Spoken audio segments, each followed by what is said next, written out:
안녕하세요. 저는 대구에서 평생을 살다가 지금은 서울에 살고 있는 50대 중반의 여자입니다. 그 일이 있은 지 벌써 1년이 지났지만 저는 아직도 그때 일을 생각하면 무섭고 가슴이 뛰어 잠을 설칠 때가 있습니다. 저한테 그런 일이 생길 거라고는 생각지도 못했어요. 천만 다행으로 목숨은 건졌지만 아직도 두려운 마음이 너무 커 이 일을 알리고 용기를 내보고자 이렇게 사연을 쓰게 되었습니다. 저는 사별을 하고 아들 하나를 키우며 혼자 살았어요. 아들이 서울로 대학을 가게 되면서 저는 혼자 살게 되었어요. 동네에서 작은 백반 식당을 하나 하는데 그걸로 여자 혼자 몸으로 아들을 대학까지 보냈죠. 오래 운영한 식당이라 주로 단골 손님들이 많이 오셨어요. 그런데 그 남자가 어느 순간 자주 저희 식당에 왔습니다. 그전엔 보지 못했었는데 언젠가부터 점심시간이 되면 저희 식당으로 와 백반을 먹는 거예요. 나이는 저보다 조금 많아 보였는데 옷차림이 굉장히 깔끔했어요. 제가 하는 식당은 그렇게 세련된 식당은 아니어서 보통 오시는 손님분들도 일하다 오시거나 주변에서 가볍게 식사를 하려고 오시는 분들이라 투박한 옷차림들이 많으시거든요. 그런데 그 남자는 항상 와이셔츠에 단정한 콤비 자켓을 입고 오니 좀 눈에 띄었죠. 게다가 늘 혼자 와서 식사를 하고요. 제가 한 번은 궁금증에 반찬을 더 갖다 주며 물었어요. 음식은 입에 맞으세요? 제 물음에 남자는 저를 가만 쳐다보더니 웃으며 고개를 끄덕이는 거예요. 예, 맛있습니다. 요 근처에서 일하시나 봐요. 요즘 자주 오시는 것 같아서요. 이 근처로 이사를 와서요. 집에서 일을 합니다. 아, 집에서 일을요? 무슨 일인지 여쭤봐도 되려나? 글을 쓰는 일을 합니다. 신문이나 잡지 쪽으로 기고를 하고 있어요. 어머, 멋있으시다. 겉모습이 왠지 차분하고 분위기 있더라니 글을 쓴다는 거예요. 이 근처가 집이구나. 저는 그렇게 생각하고 주방으로 돌아갔어요. 그런데 그날 말을 터서인지 그 후엔 저희 식당에 올 때마다 저한테 자꾸 말을 걸더군요. 저도 주변에 글을 쓰거나 하는 사람은 처음이라 신기한 마음에 이런저런 대화를 자주 하게 됐어요. 그러면서 자연스럽게 식당이 끝나면 술 한잔을 하기도 하고 근처 카페에서 커피를 마시게도 되었어요. 그렇게 서로에 대해 많은 걸 알게 됐어요. 그 남자의 이름은 장명우였어요. 그리고 이 남자 역시 저처럼 사별을 했다더군요. 사고로 아내가 죽었다면서요. 자기는 원래 신문사 소속으로 일을 했는데 아내가 죽고 나선 회사를 그만두고 자유기고가로 여기저기 옮겨 다니며 글을 쓰고 살아간다더군요. 아내와의 정이 있던 집에 혼자 있기가 너무 슬퍼서 이렇게 지역을 옮겨 다니며 정처 없이 떠돈다고요. 아내가 죽어 슬퍼하는 그 남자를 보니 남편을 먼저 보내고 몇 년 동안 힘들었던 제 모습을 보는 듯해서 동병상련이 느껴졌습니다. 저도 남편과 사이가 정말 좋았는데 암으로 일찍 세상을 떠난 거였거든요. 둘 다 똑같은 처지여서 그런지 더욱 가깝고 안쓰러운 마음도 들었어요. 그리고 그 남자는 행동에 매너가 좋고 지저분한 행동 같은 건 하지 않았어요. 그래서 더 마음이 갔죠. 정말 친구처럼 서로의 속마음을 털어놓으며 많은 대화를 나눴거든요. 그렇게 시간이 지나며 서로 정이 싹텄고 자연스럽게 살림을 합치자는 얘기가 나오게 되었어요. 그 남자는 따로 자녀가 있지는 않았지만 저는 아들이 있다 보니 혼인신고까진 좀 이르다 싶어 좀 미루게 됐고 일단 그냥 같이 살자고 했죠. 그렇게 저희 집에서 함께 살게 되면서 아내와 남편으로 서로를 부르며 부부로 지내게 되었어요. 제가 식당으로 출근을 하면 남편은 주로 집에서 글을 쓴다고 했어요. 하지만 일이 고정적이지 않고 이따금씩 일을 하는 거다 보니 수입이 많지는 않았어요. 그래도 제가 하는 식당이 꾸준히 장사도 되고 돈이 빠듯하거나 한 상황은 아니라서 괜찮았어요. 전 남편이 세상을 떠나고 아들까지 다른 지역으로 가버려서 마음이 헛헛하고 외로울 때가 많았는데 많은 위로가 됐어요. 그런데 그렇게 같이 산지 몇 달 정도가 지났는데 남편의 행동이 점점 이상해지더라고요. 제가 식당 마감을 좀 늦게 해서 퇴근이 늦으면 전화가 오는데 전화를 못 받으면 받을 때까지 전화를 하는 거예요. 한 번은 밑반찬을 만든다고 조금 늦었는데 30분 사이에 전화가 10통이 넘게 와 있는 겁니다. 제가 일한다고 늦었다고 전화를 이렇게 많이 하면 어떡하냐니까 자기는 전화 안 받는 거 너무 싫다며 전화 꼭꼭 받으라고 저한테 으름장을 놓는 거예요. 평소에는 조용조용하고 다정한 성격인데 한번 화를 내면 무섭게 얼굴이 돌변하는 느낌이었습니다. 전화를 엄청 중요하게 생각하는 사람이구나 생각하며 알겠다고 했어요. 하지만 그 후로 남편의 집착은 더욱 심해졌습니다. 퇴근뿐 아니라 낮에도 연락이 잘 안 된다 싶으면 가게를 찾아오는 거예요. 식당 일이라는 게 핸드폰을 그렇게 자주 들여다볼 수 없는데 남편이 자꾸 그러니 저도 힘들었죠. 그래서 한 번은 남편에게 말했어요. 왜 자꾸 그러냐고. 음식 만지는 손인데 자꾸 핸드폰 만질 수 없다고. 내가 당연히 가게에 있는데 왜 자꾸 전화를 해대냐고 했죠. 그랬더니 남편이 엄청 무서운 표정으로 저한테 그러는 거예요. 다른 손님하고 얘기한다고 그런 거 아니고? 저는 그 순간 좀 오싹하더라고요. 표정이 너무 무서웠거든요. 명호 씨, 그게 무슨 말이야? 당신 나 가게에 갔을 때도 엄청 자연스럽게 말 걸었잖아. 다른 남자한테도 그러는 거 아니야? 어이가 없어서 따졌습니다. 내가 얘기했잖아. 우리 가게 거의 단골들인데 당신은 처음 보는 얼굴이기도 하고 옷차림도 그렇고 다른 손님하고 달라서 그랬다고. 그럼 나같이 옷 멀끔하게 입고 처음 보는 사람이면 앞으로도 또 말 걸겠다 그거네. 당신 왜 이래? 무슨 말이 하고 싶은 건데? 처신 똑바로 하란 말이야. 아무한테나 웃음 흘리고 다니지 말고. 남편이 획 소리를 지르는 겁니다. 처음으로 그렇게 소리를 지른 거였어요. 저는 너무 무섭고 이 남자가 너무 낯설게 느껴졌어요. 살림을 그렇게 급하게 합친 게 잘못된 건가?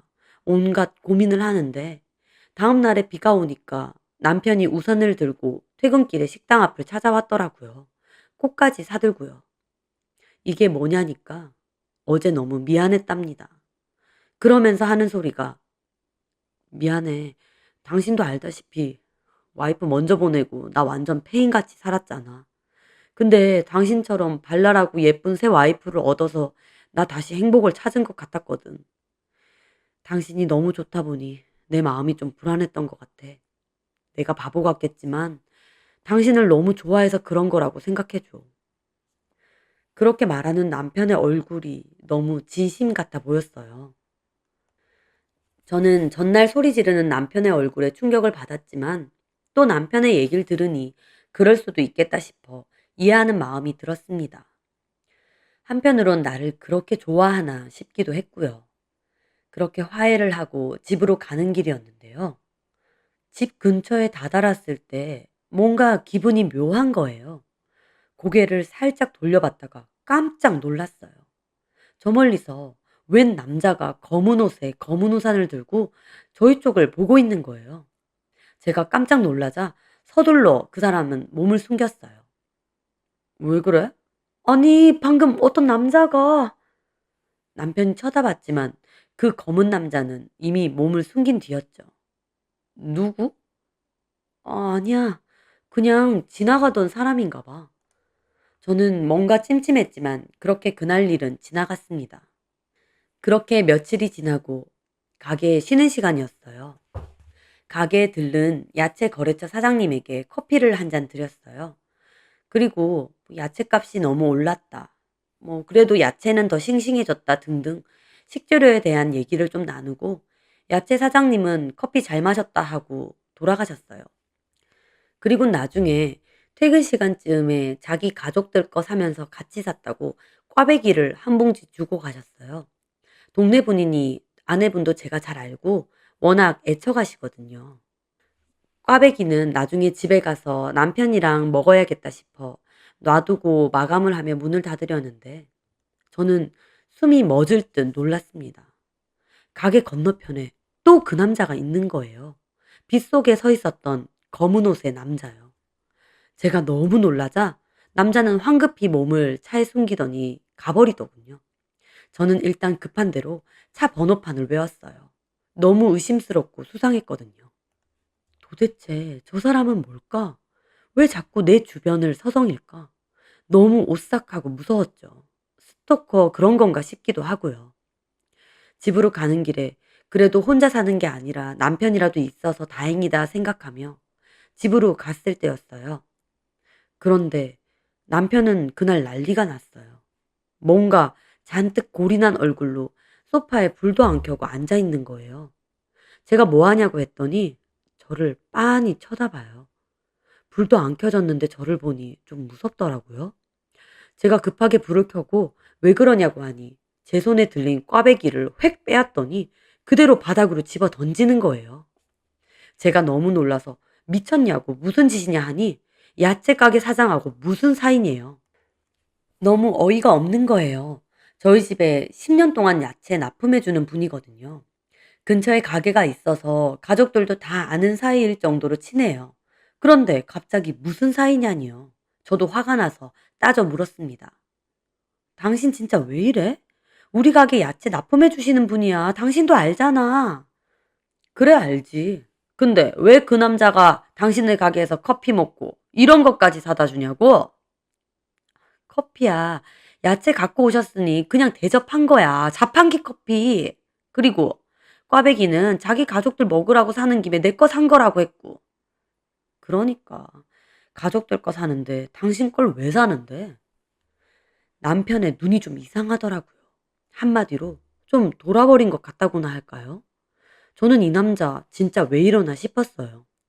저한테 미안하다고 다신 안 그런다고 할 땐 언제고 또 이런다니. 제가 확 질려버려서 자리를 뜨려고 하니까 제 팔까지 꽉 잡는 거예요. 얘기하는데 어딜 가?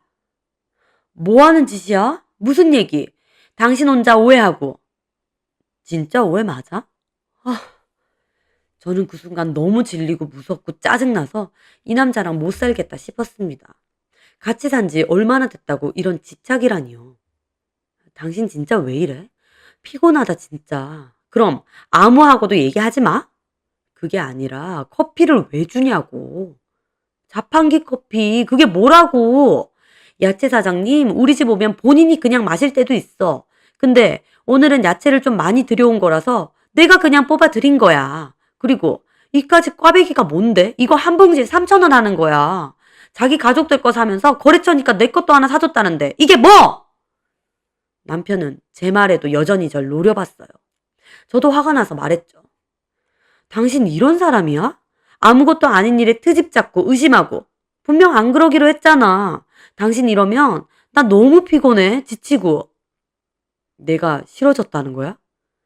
자꾸 이런 식이면 싫어질 것 같아. 제 말에 순간 남편 눈이 좀 희번뜩했습니다. 하지만 좀 있다가 남편이 불쑥 무릎을 꿇더군요. 제가 뭐 하는 짓이냐니까 자기가 또 잘못했대요. 저 도와주러 가게에 오고 있었는데 제가 웬 남자랑 커피 마시고 있으니까 화가 좀 났다면서요.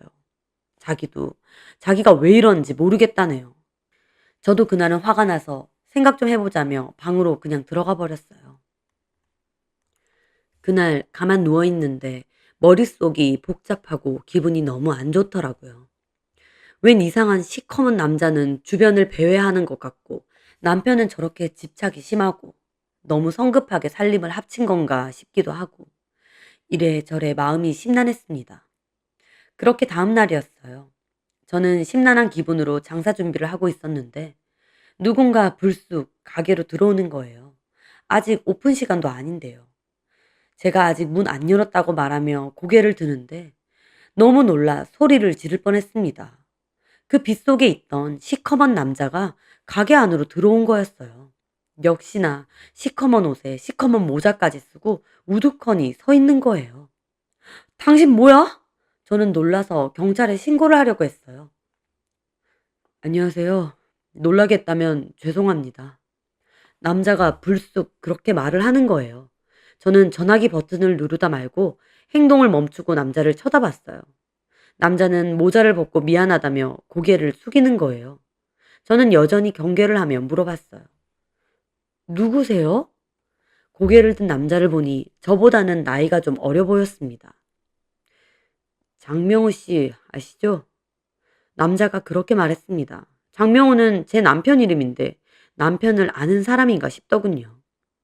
네, 어떻게 아세요? 같이 살아요. 남편이요. 재혼하신 건가요? 저는 대답을 해야 하나 말아야 하나 했어요. 이 사람이 누군지도 모르는데 그런 얘기를 해야 하나 싶었거든요. 제가 그런 얘기를 왜 해드려야 돼요? 누구시냐니까요? 혹시 시간 되시면 얘기 잠깐 하실 수 있나요? 여기서 얘기해도 됩니다. 저는 잠깐 망설이다가 어차피 바깥이 훤히 다 보이는 식당이고 대낮이라 얘기나 들어보자 싶었어요. 앉으세요. 뭐 마실 거 드릴까요? 남자가 괜찮다고 해서 바로 물어봤어요. 제 남편이랑 어떻게 아시는 사이세요? 장명우 씨 사별했다는 얘기는 아시죠? 네, 알죠. 그 사별한 전부인 남동생입니다. 네? 네. 좀 뜻밖이었습니다. 사별한 전부인의 남동생이 저를 찾아올 일이 뭐가 있겠어요? 그런데 무슨 일로? 남편 연락처 드릴까요? 아니요. 장명호 연락처는 이미 알고 있습니다. 그 사람이랑 할 얘기 없습니다. 그런데요? 솔직히 모른 척 할 수도 있지만요. 모른 척 하면 안 될 것 같아서요. 뭘요? 남자는 제 눈을 똑바로 쳐다보며 말하더군요. 장명호 조심하세요. 위험한 사람이에요. 네? 저는 너무 황당했습니다. 갑자기 저를 찾아온 이 낯선 남자가 몇 달 동안 살 부대끼고 산 저희 남편을 조심하라니요. 하지만 그의 눈빛이 너무 확고해 보이더라고요. 갑자기 그게 무슨 말이죠? 같이 살면서 이상한 거 못 느끼셨어요? 저는 요즘 들어 부쩍 심해진 남편의 집착을 떠올렸습니다. 하지만 이 남자가 어떤 사람인지 모르는데 함부로 그런 얘기를 할 수는 없어서 여전히 경계하며 물어봤죠. 무슨 이상한 거요? 뭐 집착이 너무 심하다던가 하는. 저는 그 말에 속에서 소름이 돋더군요. 문득 죽었다는 전 와이프와 관련된 뭔가가 있나 싶더라고요. 알아듣게 얘기하세요. 저를 왜 찾아오신 거죠?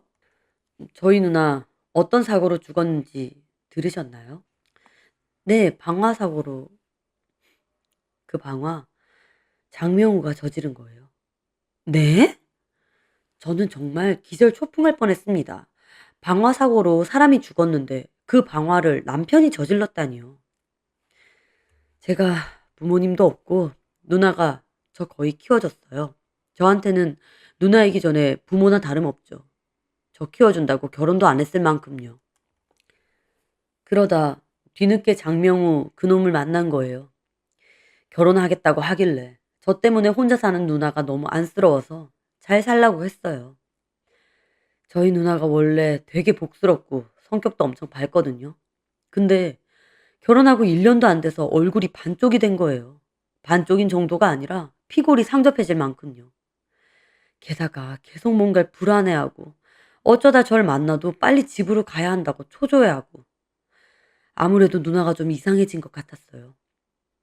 그래서요? 나중에는 저까지 안 보려고 하는 거예요. 연락도 잘 안 되고. 뭔가 결혼 생활에 문제가 있나 보다 예감이 들어서 무작정 누나 집 찾아갔죠. 그런데 제가 찾아갔는데 처음엔 문도 안 열어주려는 거예요. 저 누나한테 자식이나 다름없는 동생인데도요. 겨우 누나 설득하고 며칠 찾아갔는데 알고 보니 장명호 그놈 집착 때문에 누나가 약간 정신병이 온 것 같더라고요. 집착 때문에요? 네. 말 안 하려는 누나를 설득하고 또 설득해서 겨우 얘기를 들어보니 아무 데도 못 가게 하고 누굴 만나기만 해도 난리가 난대요. 남자든 여자든요. 당연히 친구들이며 동네 사람들하고도 못 만나고요. 누나가 너무 힘들어서 몇 번 그만 살자고도 했는데 그럼 자기는 죽겠다고 칼을 들고 오려고 하고 누나 보는 앞에서 목매려는 신용까지 했대요. 마음 약한 누나는 그거 보고 기겁해서 안 헤어지겠다고 했고요. 나중에 없는 사실까지 만들어서 누나를 매도하고 몰아세우더랍니다. 게다가 자기랑 갈라서면 저까지 죽인다고 했대요. 자기가 못할 것 같냐면서. 저는 얘기를 들으면서 이게 정말 나와 살고 있는 남편에 대한 얘기가 맞나 싶더라고요. 요즘 들어 집착이 심해지긴 했지만 이건 정말 TV에서나 볼 법한 일이라는 생각이 드는 거예요. 내가 이 얘기를 어디까지 믿어야 되나? 이 남자가 하는 말은 정말 진실인가? 수많은 생각이 머리에 스치더군요. 누나는 장명호가 저한테 해코지할까봐 전화 못했다더라고요. 제가 누나한테 그 사실을 다 듣고 얼마나 화가 나는지 그 자식 제가 먼저 죽여버리고 싶을 정도로 열받더라고요. 하지만 일단 누나를 여기서 도와줘야 되니까 설득해서 저희 집으로 오기로 했어요. 저는 당장 데리고 오려고 했는데 누나는 그래도 정리할 게 있다고 다음 주에 온다더군요. 제가 이런 얘기 장명호한텐 절대 하지 말고 티도 내지 말아라라고 했죠. 누나는 알겠다고 했고요. 그리고 어떻게 된 줄 아세요? 제가 고개를 젓자 그 남자는 괴로운 한숨을 푹 내쉬더군요.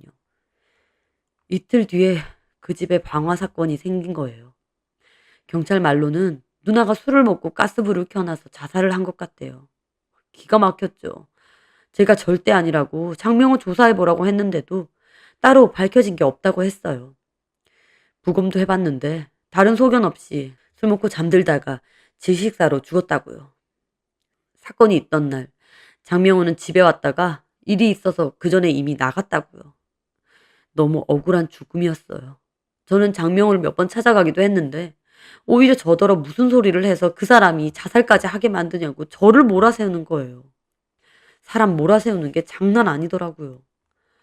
아, 이런 식으로 우리 누나도 당했구나. 불쌍한 우리 누나 얼마나 힘들었을까. 누나 생각만 하면 가슴이 미어지고 너무 괴로웠어요. 저는 남자의 말을 듣다가 조심스럽게 말했어요. 저기 근데 누나분이 돌아가셨다니 이런 말 조심스럽지만요.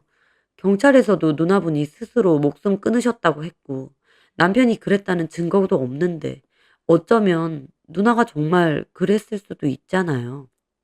제 말에 그 남자는 괴로운 한숨을 쉬더라고요. 맞아요. 제 얘기를 들으면 저희 누나가 스스로 목숨 끊었고 제가 그걸 못 받아들이는 것처럼 보이겠죠. 근데요. 유품 정리를 하다 보니 저한테 선물로 주려고 산 운동화가 있었어요. 제가 그날 누나를 만나러 갔을 때 신고 간 운동화가 좀 오래됐는데 누나가 그걸 보고 운동화 새로 사준다고 했거든요. 저한테 올 때 들고 오려고 사놓은 거죠. 그리고 저한테 문자로 제 얘기를 듣고 용기를 냈다고 잘 정리하고 돌아가겠다고 그랬어요. 그리고 그 다음날 그렇게 된 거고요. 무엇보다 장명호 하는 소리를 제가 들었어요. 무슨 소리요? 누나 장례식장이요. 친척이 별로 없어서 사람이 거의 없었는데 제가 일이 있어서 나갔다가 들어와 보니 장명우가 술을 엄청 먹고 누나 영정을 보면서 혼자 중얼거리는 거예요. 그러게 왜 도망가려 했냐고. 안 그랬으면 이런 일 없지 않냐고. 다 네가 자초했다고. 그런 소리를 했다고요? 제가 똑똑히 들었어요. 저도 열받아서 멱살 잡고 난리가 났었는데 도리어 누나 죽인 거 저라면서 잘 사는 사람 괜한 말로 흔들어서 누나가 저렇게 된 거 아니냐고 저한테 소리를 지르더군요. 그 눈빛 진짜 미친놈이었어요. 누나가 죽고 저는 밤페인처럼 살았어요. 그냥 죽은 것도 아니고 살해당한 거라는 확신이 들었거든요. 그래서 다니던 직장도 그만두고 장명호 주변을 서성이는 겁니다. 무슨 증거라도 찾을 수 있지 않을까 해서요. 이렇게 해야 저희 누나의 억울한 죽음을 조금이나마 애도할 수 있을 것 같아서요. 남자의 말에 저희 집 근처에서 마주쳤던 게 생각나더군요. 남자의 말은 너무 소름 끼쳤지만 그렇다고 무턱대고 이 남자 말을 믿을 수도 없었어요. 저에겐 이 남자가 더 낯선 남자니까요. 하지만 최근에 남편이 저에게 보인 행동을 생각하면 저도 좀 섬찟섬찟할 때가 있어서 영 석연치 않더라고요. 그치만 제 입장에선 이걸 믿어야 될지 말아야 될지 제 말에 그 남자는 자리에서 일어나더군요. 믿든지 말든지 맘대로 하세요. 제가 이런 얘기를 굳이 여기까지 와서 하는 건 저희 누나 같은 피해자가 또 생기지 않길 바래서예요. 제가 할 일은 한 겁니다. 그 후엔 알아서 하세요. 그 남잔 그렇게 말하고 가게를 나갔어요. 저는 그날 도저히 영업을 할 정신이 아니었어요. 그렇잖아요. 같이 살고 있는 남자가 혼인신고만 안 했지 아내의 남편으로 지내고 있는데 그 남자가 전 부인을 방아로 죽인 살인범일 수도 있다니요. 너무 심란했던 저는 가게 문을 닫았어요. 그리고 뭘 어떻게 해야 할지 생각했죠.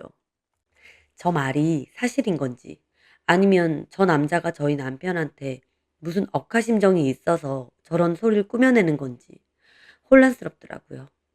저는 일단 집으로 가기로 했어요. 마침 그날은 남편이 지역 신문에다 기고하는 일 때문에 신문사에 간다고 했거든요. 혼란스러운 기분으로 집에 돌아왔습니다. 그런데 집에 온 제 눈에 띄인 건 남편의 컴퓨터였습니다. 평소에는 관심도 없었지만 그런 얘기를 듣고 나니 남편이 어떤 사람인지 좀 알아봐야겠더라고요. 그래서 몰래 컴퓨터를 켰어요. 갑자기 남편이 들어올까 싶어 가슴이 두근두근 하더라고요. 그렇게 이리저리 살펴봤는데 딱히 별다른 건 없었어요. 제가 뭐 컴퓨터에 관해서 잘 아는 것도 아니고 뭘 찾을 수 있겠어요. 그냥 화면에 있는 파일들을 이것저것 열어보는 게 다였죠. 그런데 그때 제 눈에 띈 파일이 하나 있는 거예요. 제목이 일기더라고요. 저는 이거다 싶어 클릭해서 열어봤죠. 적힌 날짜들을 보니 남편이 가끔씩 적는 일기 같았어요. 가장 오래된 날짜를 보니 꽤 예전부터 적은 듯 했죠. 그 일기에는 전 부인에 대한 얘기도 있었습니다. 선애가 외모는 tumtum해도 성격이 참 고운 여자다. 착하고 배려심도 넘치고 희생정신도 넘친다. 나는 나만 보고 헌신하는 여자가 좋다. 그래서인지 선애가 좋다. 다만 걸리는 건 그 남동생 놈이다. 선애가 그 남동생을 자식처럼 생각하는 듯하다. 정말 눈에 가시다. 아마 그 전부인의 이름이 선애인 것 같았습니다. 그리고 그 눈에 가시라는 남동생은 아까 절 찾아온 그 남자를 말하는 것 같았어요. 그 후를 찾아보니 이런 내용도 있더군요. 그놈이 또 선애를 찾아왔다. 자꾸 선애한테 나랑 끝내라고 하는 것 같다. 정말 죽여버리고 싶다. 선애에게 말했다. 한 번만 더 동생 찾아오면 동생 가만 안 두겠다고. 진심이다. 그리고 그 후엔 이런 내용도 있었습니다. 선애가 날 떠나려고 하는 것 같다. 어떻게 만난 내 인연인데. 분명 그 동생 놈이 꼬셨겠지. 나도 참을 수 없다. 저는 그 일기를 보면서 온몸에 소름이 돋더군요. 제 앞에서 다정다감하고 차분한 남편이 아닌 것 같았어요. 남편의 일기를 마저 보니 날짜가 저 일기를 마지막으로 한동안 쓰지 않았다가 저를 만났을 때 다시 쓰기 시작한 것 같았어요. 그 여자를 만났다. 식당 하는 여잔데 이름이 유선이라고 한다. 아들 하나 있고 서울에서 학교 다닌다는데 그 아들은 선의 동생놈처럼 귀찮게 안 하겠지. 제 아들 얘기까지 있었습니다. 저는 너무 무섭더라고요. 그 밑엔 며칠 전에 적은 일기도 있었어요. 유선이가 자꾸 나를 화나게 한다. 얼마 전엔 야채 가게 사장놈과 커피까지 마시며 희희낙낙거렸다. 멀리서 보는데 당장 머리끄덩이라도 잡고 오고 싶은 걸 간신히 참았다. 너무 열받는다. 내가 하는 말에 따박따박 말대꾸까지 한다. 선애랑은 너무 다르다. 점점 날 화나게 한다. 그리고 더 이상 일기는 없었어요. 저는 그 일기를 보며 아까 그 남동생이라는 남자의 말이 사실에 가깝다는 걸 알게 됐죠. 너무 무서웠어요. 이렇게 섣불리 살림을 합치는 게 아니었는데 아차 싶었죠. 어떻게 해야 하나 하던 차에 갑자기 남편에게 전화가 왔어요. 너무 놀라 소리를 지를 뻔했죠. 저는 애써 침착하게 전화를 받았고 남편은 볼일 보고 제 가게에 들렀는데 왜 문을 닫았냐고 하더군요. 저는 몸이 좀 안 좋아서 일찍 들어왔다고 둘러댔어요. 전화를 끊고 컴퓨터도 끄고 방에 누워 있는데 머릿속이 너무 복잡하고 두렵더라고요. 지금이라도 그냥 도망가야 되나 싶던 차에 남편이 왔어요. 몸이 안 좋으면 병원을 가야 되는 거 아니냐고요. 저는 그냥 한숨 자면 될 것 같다고 했어요. 남편의 목소리마저도 소름 끼치더라고요. 그렇게 누워서 어떻게 해야 하나 고민하던 차에 깜빡 잠이 들었어요. 그리고 목이 말라서 깼는데 밖에 나오려다가 정말 지금도 생각하면 소름 끼치는 광경을 보고 말았습니다. 거실에는 컴컴한 어둠 속에서 제 핸드폰을 뒤지고 있는 남편의 뒷모습이 보이더군요. 저는 그 순간 정말 너무 놀라고 무서워 소리를 지를 뻔했습니다. 남편 주변에는 제 가방이 있고 소지품도 꺼내져 있었어요. 제 가방도 뒤진 것 같았습니다. 저는 그 순간 앞뒤 따지지 말고 내일 당장 도망가야겠다는 생각밖에 들지 않았어요. 정말 저 남자랑 있다간 먼저 간 전처처럼 어떻게 될지 모르겠더라고요. 그렇게 다음날 남편은 다행히 전날 갔던 신문사와 얘기할 게 남았다며 외출을 했고 저는 그 즉시 필요한 짐만 챙겨 집에서 뛰쳐나왔습니다. 짐을 챙기는 중에도 남편이 갑자기 들어올 것 같아 얼마나 심장이 뛰고 식은땀이 나던지요. 집 밖을 뛰쳐나와 택시를 타고 기차역으로 가는데 손발이 벌벌 떨리는 거예요. 저는 그렇게 제 집과 가게까지 버리고 아들이 자취를 하고 있는 서울집으로 도망가게 되었습니다. 제가 갑자기 짐 싸들고 찾아오니 저희 아들은 너무 놀랐는데 제가 그간의 사정을 다 얘기하자 아들도 기함하며 어쩌자고 잘 모르는 사람과 같이 산 거냐고 화를 내더군요. 제가 잘못한 거였죠. 어쨌든 일단은 거기서 지내기로 했는데 당연히 남편은 수도 없이 전화가 오고 난리가 났죠. 제가 그만 만나자고 당신에 대한 얘기 다 들었다고 내 집에서 나가달라고 문자를 보냈는데 그 후 한동안 연락이 없다가 다른 번호로 전화가 왔어요. 무심코 받았는데 남편이었죠. 저한테 쌍욕을 하고 위협까지 하고 정말 난리도 아니었어요. 정말 무섭더군요. 저는 아들의 도움으로 녹음을 했고 남편에게 이 사실을 문자로 보냈어요. 당신이 한 말 다 녹음했다. 이번 주 안으로 짐 다 빼서 내 집에서 안 나가면 경찰에 신고할 거다. 당신 나한테 이런 행동한 거 경찰에서도 알면 전부인 사건 다시 조사할 수도 있으니 잘 생각해라. 라고 말이죠. 그렇게 일주일 후 아들과 동네 순경분의 도움으로 집으로 겨우 들어가게 됐어요. 그 남자는 집을 엉망진창으로 해놓고 자기 짐은 빼서 나갔더라고요. 하지만 언제 다시 돌아올지 모르니 저는 부동산의 급매로 집을 처분할 수밖에 없었습니다. 게다가 가게도 급하게 내놓았어요. 그 남자가 언제 찾아올지도 모르는데 가게를 할 수는 없으니까요. 20년 넘게 해오던 가게와 살던 집을 번갯불에 콩 구워 먹듯 급하게 처분하고 도망치듯 아들네 집으로 가야 했어요. 한동안은 남편이란 작자가 갑자기 절 찾아올 것 같아 외출도 힘들었고 잠도 잘 못 이룰 정도로 스트레스가 심했습니다. 하지만 시간이 지나고 이제는 좀 괜찮아져서 그럭저럭 잘 추스르며 지내고 있습니다. 남자를 잘못 만난 탓에 제가 겪어야 한 대가가 너무 크지만 한편으론 그때 그 남동생이 저에게 얘기해주지 않았다면 어떻게 됐을지 싶습니다. 저도 어쩌면 선혜 씨와 똑같은 일을 겪었을지도 모르는 거잖아요. 목숨보다 중요한 건 없으니 크게 치르고 목숨만은 건졌다 생각하고 있습니다. 아들은 불안하니 이제 여기서 같이 살자고 해서 집이랑 가게 판돈으로 자취방 말고 조금 더 큰 집으로 옮길 생각도 하고 있어요. 지금도 절 찾아와서 용기 있게 말해준 그 남동생이 참 고맙습니다. 저도 하루아침에 살던 곳을 옮기게 됐지만 여기서 아들과 함께 다 잊고 잘 살아보려 합니다.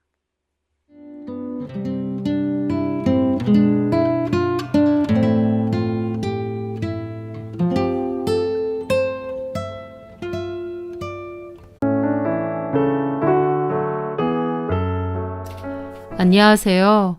세상에는 참 다양하고도 많은 인연이 있는 것 같습니다. 저에게도 아주 특별한 인연이 있는데요. 평범하던 제 인생에 있어서 마치 영화 같은 인연에 관한 이야기이기도 합니다. 저는 어머니와 작은 식당을 운영하고 있습니다. 원래는 어머니가 혼자서 운영해오던 곳이었는데 제가 군대 전역하고부터는 같이 일을 하게 되었죠. 오래된 곳이라 단골 손님이 많고 꾸준히 찾아주시는 손님도 많지만 규모는 좀 작은 편이고 어머니와 저 둘이 벌어서 먹고 사는 정도는 됩니다. 그날도 저는 평소와 다름없이 식당에서 일을 하고 있었어요. 저희 어머니는 장볼 게 있다고 바쁜 점심시간 끝난 뒤 마트로 가셨고 저는 남아서 뒷정리와 저녁 장사를 위한 준비를 하고 있었죠. 그러다가 문자가 울리길래 확인을 했는데 같은 마트에서 약간의 시간을 두고 2번 결제 문자가 와 있더라고요. 그 카드는 제 명의로 되어 있는 카드인데 생활비 카드로 쓰기 때문에 어머니가 주로 쓰시거든요. 장 보시고 나서 뭔가 빠진 게 있어서 다시 사셨나 보다 생각하며 대수롭지 않게 여겼습니다. 그리고 다음날 다시 바쁜 점심타임이 끝나고 정리를 하려는데 갑자기 전화가 온 겁니다. 그것도 경찰서에서요. 경찰서에서 전화 올 일이 뭐가 있나 싶어 깜짝 놀라며 받아서 무슨 일이냐 했더니 카드 분실하지 않으셨냐 묻더군요. 그래서 저는 어머니에게 카드 있으신지 확인해 보셔라 했는데 어머니도 급히 확인해 보시더니 없다고 하시는 겁니다. 어제 마트 앞에서 영수증 정리하면서 지갑에 넣는다고 넣었는데 그때 아마 모르고 흘렸나 보다 하시면서요. 어머니 지갑에는 워낙 영수증이며 이것저것 든 게 많다 보니 카드 없는 줄은 몰랐다고 하셨어요. 저희가 카드가 없어진 걸 알고 분실 신고한 것도 아닌데 경찰에서 먼저 연락이 온 거였습니다. 그 이유는 저희 카드를 사용한 사람이 자수를 하러 왔기 때문이었어요. 경찰서에서 카드 조회를 해보니 제 명의가 나와서 연락을 드린 거라고 하시면서요. 조금 놀랐죠. 카드 잃어버린 줄도 몰랐는데 분실을 했었고 심지어 그 카드를 모르는 사람이 썼다고 하니까요. 얼마를 썼느냐 하니까 몇 시경에 5만 얼마를 썼다고 하는데 어제 왔던 결제 문자 중 2번째 결제 문자는 어머니가 아니었던 걸 그제서야 알게 되었습니다. 저는 어차피 경찰서가 한 동네로 가까운 곳에 있다 보니 바로 찾으러 가겠다 말씀드렸죠. 어머니는 옆에서 카드 잃어버린 줄도 몰랐다며 걱정하시길래 괜찮다. 금액이 크지도 않고 또 자수까지 했다고 하니까 별일 없다. 카드 받아오겠다고 말씀드리고 곧장 경찰서로 갔습니다. 그렇게 해당 부서 담당 형사님께 가서 카드 분실했고 누가 도난 사용했다고 해서 찾아왔다고 했죠. 그러면서 고개를 돌려보니 웬 여자의 한 명이 한쪽 의자에 앉아 고개만 푹 숙이고 있었습니다. 경찰서와는 참 어울리지 않는 사람이라고나 할까요? 그런데 좀 놀라운 건 그 친구가 아기 엄마였던 거였습니다. 딱 봐도 얼굴이 앳되고 어려 보였는데 낡은 아기띠로 작은 아이를 품에 안고 있더라고요. 담당 형사님이 저에게 설명하시길 저 여자분이 사용하셨고 바로 자수하러 왔으며 변상하겠다 하셨답니다. 타인의 카드를 사용해놓고 얼마 지나지 않아 경찰서로 직접 찾아와 자수하고 변상도 하겠다고 한 상황이었죠. 그렇게 그 여자분이 제 쪽으로 오게 됐는데 저를 보자마자 죄송하다고 몇 번이나 고개를 숙이더라고요. 돈이 별로 없고 젖은 안 나오고 아기는 배고파 우니까 분유라도 사야 돼서 돈도 없이 무작정 마트에 갔었다. 그러다가 마트 입구 쪽에서 우연히 떨어진 카드를 봤다. 쓰면 안 되는 거 아는데 아이 생각하니 너무 마음이 급해서 분유를 2통 샀다고 했습니다. 아이한테 분유 먹이고 나서 이러면 안 되는데 싶어 경찰서로 자수하러 왔다고 하면서요. 형사님도 그 친구가 제출한 영수증 보여주며 분유 2통만 산 거 맞다고 해주셨고요. 다른 것도 아니고 아기 분유 사려고 그랬다는데 그것도 양심에 찔려 바로 자수까지 했고요. 앞에 있는 저에게 연신 미안하다고 하면서 갚을 테니 한 번만 봐달라고 하는데 괘씸한 게 아니라 그 상황이 너무 짠하더라고요. 딱 봐도 나이는 20대 초반 정도로 어려 보이고 형편이 좋아 보이는 모습이 아니었습니다. 게다가 어린 아기까지 안고 있는데 무슨 사정인지 정확히는 모르겠지만 그 모습이 딱하더라고요. 저는 괜찮다고 변상도 안 해도 되고 나는 카드 찾았으니 됐다고 내가 선처했으니 이분도 바로 가셨으면 좋겠다고 형사님께 말씀드렸습니다. 남의 카드를 쓰긴 했지만 양심상 바로 자수했고 거짓말한 것도 없이 진심으로 사과했으니 더 따져 물을 것도 없다고 말이죠. 저는 그분께도 괜찮으니까 아이 잘 돌보시라고 말했어요. 제가 선처를 해서 그분은 바로 돌아가셔도 되는 상황이었습니다. 그런데 그분이 꼭 갚을 테니까 연락처를 자꾸 달라고 하는 겁니다. 저는 괜찮다고 했죠. 분유 2통 5만 원 정도면 그렇게 큰 돈도 아니고 사정이 딱해 보이는데 굳이 그 돈을 돌려받을 생각도 없었거든요. 하지만 그분은 눈물까지 글썽이며 꼭 돌려드리겠다고 연락처를 알려달라는 겁니다. 그 모습을 보는데 그 일이 이 착한 친구에게는 꽤나 상처가 될 만한 일이었나 싶더라고요. 양심적인 사람 같은데 남의 카드를 몰래 썼다는 것에 양심의 가책을 느끼는 것 같았거든요. 그래서 저도 결국 연락처를 알려줬고 그 친구는 그 자리에서 바로 번호를 찍어 저한테도 확인 전화를 걸고 나서 저장을 했어요. 저는 당장 안 갚아도 되고 살면서 여유가 생기면 그때 갚으라고 말했습니다. 그렇게 그 친구는 계속 미안하다고 하며 돌아갔는데 돌아가고 나서 형사님이 저에게 말해주시더라고요. 미혼모고 혼자 애 낳아 키우는 상황이라고요. 어디 도움받을 데도 없는 상황 같다면서요. 그 말을 듣는데 그렇게 마음이 안 좋고 딱하더라고요. 어쨌든 그렇게 카드를 찾아 가게로 돌아가는데 가는 길 동안 마음이 계속 불편한 겁니다. 그렇게 상황이 안 좋은데 뭐라도 챙겨줬어야 됐었나? 하다못해 우리 가게 데리고 와서 밥이라도 한 끼 먹였어야 했나? 하는 생각이요. 인간된 도리로서 딱한 사정을 가지고 있는 사람이 앞에 있다 보니 나서서 도와줬어야 되는 게 아닌가 싶더군요. 그렇게 식당으로 돌아와 어머니께 말씀을 드렸는데 제 이야기를 들은 어머니는 더욱 안타까워하셨습니다. 다른 것도 아니고 아기 분유 사주려고 그랬다는데 마음이 너무 아프다면서 그냥 보내면 어떡하느냐, 식당에 한번 데리고 오라 하라고 그러시더군요. 저희 어머니 평소에 동네에서 밥 잘 못 먹고 다니는 아이들 있으면 식당 와서 공짜로 밥 먹고 가라고 하고 독거 노인분들 반찬 챙겨드리는 교회 봉사활동도 하세요. 워낙 정도 많으신 분이다 보니 그 친구의 사정이 안타까웠던 거죠. 그래서 저도 고민하다가 다음날 그 친구에게 전화를 해서 혹시 잠깐 시간을 내줄 수 있느냐, 아이도 데리고 와도 되니 우리 식당에 좀 올 수 있느냐 했죠. 어차피 한 동네였거든요. 그 친구는 잠시 망설이다 알겠다고 했고 다음날 점심시간 끝날 시간에 저희 식당으로 찾아왔습니다. 쭈뼛거리면서 가게 안으로 들어와 인사를 하더라고요. 저희 어머니는 그 친구가 들어오자마자 다가가서 손을 잡아줬습니다. 나이도 어려 보이는데 고생이 많다고요. 그러면서 품속의 아기도 보시더라고요. 작다고 몇 개월이냐 물어보시니 5개월 정도 된다고 했습니다. 아이는 그렇다 치고 애기 엄마는 밥은 잘 먹고 다니느냐면서 점심 먹었냐 물어보셨어요. 그분은 안 먹었다고 했고 어머니는 저에게 밥 좀 가지고 오라고 하시더라고요. 그 친구는 손을 막 저으며 괜찮다고 거절했고요. 그래도 밥 먹으라고 어머니가 한사코 얘기하셔서 제가 얼른 밥을 차려줬습니다. 편하게 먹으라고 어머니가 아이는 돌보고 있고요. 아이가 순하고 참 귀엽더라고요. 어머니도 오랜만에 아기를 봐서 그런지 예쁘다며 마치 손주 보듯이 덩실덩실 보고 계셨죠.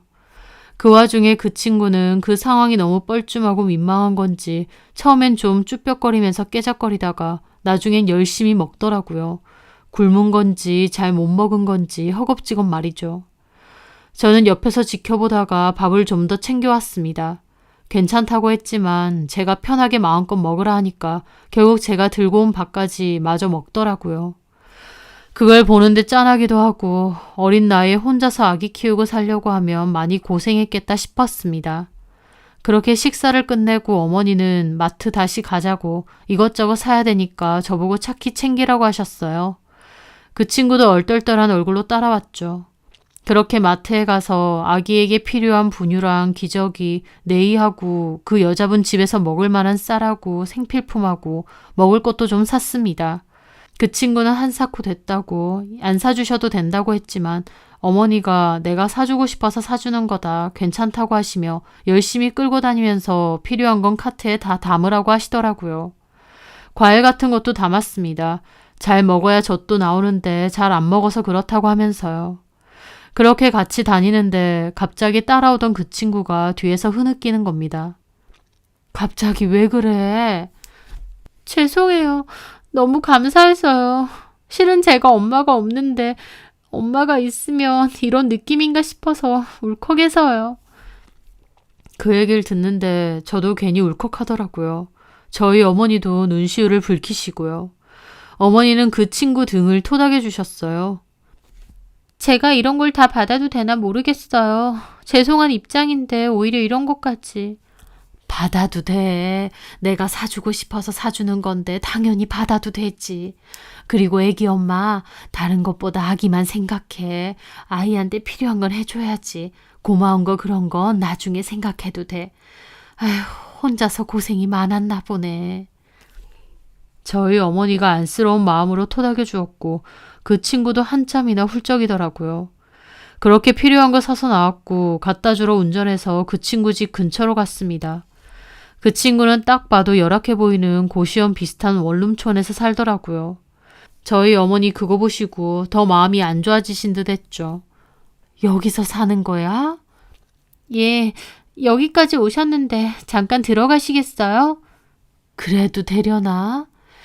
차 있는데 그거라도 한 잔 드시고 가세요. 그냥 가시면 제가 너무 죄송하죠. 그렇게 저랑 어머니도 집에 들어가게 되었습니다. 안에 들어가니 방도 정말 작았고 열악했습니다. 그 여자는 차와 함께 마트에서 사온 과일들을 씻어서 내오더라고요. 아기 용품들은 다 중고거래에서 무료로 나눔받았다며 우리가 이것저것 챙겨준 덕분에 한동안은 괜찮을 것 같다고 웃더라고요. 어머니와 저는 저녁 장사 때문에 곧 일어나야 했어요. 그래서 차만 마시고 금방 일어났죠. 그 친구는 나가는 저희에게 고맙다고 계속 그러고 어머니는 이런 것도 다 인연인데 좋은 인연 이어나가자면서 도울 것 있으면 앞으로도 도와줄 테니 편한 이모라고 생각하고 언제든지 찾아오라고 말씀하셨어요. 그 말에 그 친구 또 눈물 왈칵 쏟고요. 그렇게 저와 어머니는 그 집을 나서서 식당으로 돌아오는데 마음이 좀 착잡했습니다. 저런 곳에서 아이랑 둘이 산다 생각하니 참 힘들겠구나 싶고요. 문도 허름하다 보니 위험해 보이기도 했고요. 어머니도 딸 놔두고 떠나오신 것처럼 불편한 얼굴로 계속 한숨만 내쉬고 안쓰러워 하시더라고요. 그 일 이후 어머니는 나서서 먼저 그 친구를 챙겨주셨어요. 본인 사비로 아이 필요한 거 챙겨주시기도 하고 반찬 같은 거 만들어서 갖다 줄 때도 많았죠. 그럴 때마다 제가 운전을 해서 그 친구 집까지 갔고요. 어머니는 교회에 다니시는데 교회에다 이 친구 사정을 얘기해서 후원도 많이 도와주셨습니다. 그렇게 그 친구와 저 어머니는 친해지게 되었죠. 가까워지다 보니 그 친구도 솔직한 자신의 사정을 얘기해 주더라고요. 그 친구는 고아라고 했습니다. 고아원에서 계속 자랐고 퇴소 후에는 혼자 이곳에서 살면서 아르바이트도 하고 틈틈이 자격증 공부도 하고 열심히 살았대요. 그러다가 아르바이트 하는 곳에서 남친을 사귀게 되었는데 참 착하고 자상한 사람이었다고 했습니다. 마음이 외로웠던 그 친구는 그 남자에게 많이 의지를 했었는데 나중에 알고 보니 바람둥이였고 그 친구에게도 진심은 아니었다고 했어요. 그 남자와 관계 후 아이가 생겼는데 그 사실을 알고 그 남자는 그대로 잠수를 탔고 들리는 소문엔 군대에 들어가 버렸다는 말도 있었답니다. 수술을 할까 어쩔까 고민이 많았대요. 하지만 처음으로 생긴 자기 가족인데 도저히 지울 수가 없었다고 했습니다. 그렇다고 아이를 자기처럼 입양기관에 보낼 수도 없어서 어떻게든 자기가 혼자 키우려고 했는데 그동안 아르바이트해서 모은 돈은 금방 바닥나고 아기가 워낙 어리다 보니 일하러 갈 수는 없고 도움받을 곳도 없는 상황이었던 거죠. 워낙 어리다 보니 지자체에서 미혼모 대상으로 도와주는 정책 같은 것도 잘 몰랐던 것 같고요. 도움받을 친정엄마나 주변 사람이 있는 것도 아니고 혼자서 아등바등 어떻게든 아이를 키우려고 했는데 아기 엄마가 제대로 먹지를 못하니 젖도 안 나오고 분유도 바닥나고 할 수 없이 아이 데리고 마트 근처에 서성이다가 마침 바닥에서 저희 어머니가 흘리신 카드를 보게 된 거였습니다. 그 이야기를 듣는데 그간 살아온 사정이 참 딱하기도 하고 하지만 그런 힘든 환경 속에서도 참 잘 컸구나, 양심적이고 선한 사람이구나 라는 것은 확실했습니다. 어머니는 사정을 듣고 나서 더 그 친구를 잘 챙겨주셨어요. 그 친구도 저와 어머니에게 마음을 많이 열었는지 종종 가게에 아이 데리고 놀러 왔고요. 저희 어머니에게도 친근하게 잘 대했습니다. 처음에는 얼어붙어 있는 모습만 봤는데 친해지고 보니 밝고 활발한 성격이더라고요. 그렇게 자주 놀러 오다 보니까 모르는 사람들은 며느리냐고도 하고 딸이냐고도 물으시더라고요. 그렇게 왕래하며 지내다가 아이가 돌 지났을 무렵 그 친구도 어린이집에 아이를 좀 일찍 맡기고 일을 해야겠다며 그렇게 해서 받은 것을 조금이라도 갖고 싶다고 하더군요. 저희 어머니는 따로 일할 곳 구할 필요가 뭐 있느냐, 그냥 우리 가게에서 일하라고 했죠. 사실 저희 가게는 그렇게 크지도 않고 오시던 손님만 주로 오는 곳이다 보니까 일손이 더 필요한 상황까지는 아니었습니다. 그럼에도 어머니가 그렇게 하자고 해서 아이가 어린이집에 가 있을 점심시간에 파트타임으로 근무를 하게 되었죠. 그 친구는 정말 열심히 일했습니다. 시간으로 치면 그렇게 길지 않은데 잠시도 쉬지 않고 일을 했죠. 테이블이며 의자며 틈나는 대로 박박 닦아 놓았습니다. 시키지 않아도 수저통 다 꺼내서 닦고 소독하고 손 안 닿는 곳까지 일일이 문지르고 닦고 치우더라고요. 저희 어머니가 좀 쉬라고 해도 일하는 시간만큼은 최선을 다해 일을 했습니다. 손님들에게도 정말 싹싹하게 잘했어요. 요령껏 필요한 반찬 더 갖다 드리고 설명도 잘하고 인사도 잘하고 오시던 손님들도 가게가 아주 밝아진 것 같다며 칭찬이 자자하셨죠. 저희 엄마도 너무 기특해하고 예뻐하셨고요. 그러다가 나중에는 아이 오픈 때부터 아이가 하원하는 시간까지 근무를 했습니다. 저도 나이가 엄청 많은 편은 아니어도 식당 일만 하고 살아보니 다른 건 잘 몰랐는데 그 친구는 확실히 요즘 사람이다 보니 인터넷으로 저희 식당 홍보도 잘하고 메뉴 보완 할점 같은 것도 저한테 얘기를 잘해주더라고요. 지켜보니 손맛도 꽤 있는 친구 같아서 나중에는 새로운 메뉴 개발도 같이 했죠. 그러다 보니 원래 오시던 손님들만 왔던 가게인데 점차 새로운 손님들도 많이 오시고 매출도 많이 늘었습니다. 어머니는 가게가 엄청 활발해졌다면서 그 친구 보고 복덩이 같다며 좋아하셨죠. 그렇게 저희는 3년 넘게 같이 일을 했습니다. 그 친구의 아이는 저나 어머니에게도 마치 친손자, 자식 같은 기분이었어요. 생일 잔치도 매번 같이 했었고 아이가 아프면 병원도 제가 차로 데리고 갔습니다. 쉬는 날에는 다 같이 공원에 놀러 가기도 했고요. 아이가 말하는 거, 점차 커가는 거 옆에서 지켜보면서 저는 아빠 같은 심정을 느꼈죠. 그리고 아이도 저에게 자꾸 아빠라고 했고요. 같이 지내온 시간이 길어지면서 저와 그 친구는 서로에게 마음이 많이 갔어요. 그 친구는 늘 저와 어머니에게 고마워했고 은인같이 느껴진다고 했습니다. 하지만 저도 그랬죠. 아니다. 우리가 도와준 건 작고 사소한 것에 불과했는데 오히려 우리 식당에서 열심히 일해주고 자기 일처럼 최선을 다해준 거 너무 고맙다. 게다가 우리 어머니한테도 딸처럼 살갑게 잘해주고 오히려 우리가 더 고맙다고 말이죠. 그렇게 저는 그 친구와 좋은 감정으로 지내게 되었고 결혼도 약속하게 되었습니다. 그렇게 어머니께도 말씀드렸어요. 어머니도 저희가 사귄다는 것은 알고 있으셨고 저희를 응원해 주셨거든요. 결혼하고 싶다고 하니 어머니도 너무 기뻐하셨어요. 이제 내 며느리 되는 거니까 더 잘해주고 싶다 하면서요. 그 친구도 울면서 앞으로는 자기가 더 잘하고 살겠다. 어머니가 저한테 주신 은혜 절대로 잊지 않고 살 거다. 내가 무슨 일이 있어도 어머님은 꼭 끝까지 잘 모시고 살 거다 라면서요. 어머니도 그 친구도 서로 손 붙잡고 펑펑 울었습니다. 그렇게 그 친구는 결혼 후 제 아내가 되었습니다. 어머니는 너네는 인연 같다면서 천생연분 같다는 얘기도 잘하셨죠. 그렇게 저는 이제는 아내가 된 그 친구와 식당 운영하면서 아이도 잘 키우면서 행복하게 지내고 있습니다. 그러다가 얼마 전 저희 아내가 둘째를 임신했어요. 저희 어머니도 몹시 기뻐하시고 첫째 아들도 동생 생긴다고 자기가 잘해줄 거라 하더라고요. 아내는 입버릇처럼 저와 어머니에게 늘 고맙다고 했지만 저는 오히려 아내가 참 고맙고 감사합니다. 매일같이 일만 할 줄 알지 삶의 행복이나 즐거움 같은 건 별로 생각도 안 해보고 살았던 저. 그런데 운명처럼 아내를 만나고 저희 아들을 만나고 오히려 무미건조하던 제 삶이 찬란하고 아름다워진 것 같거든요.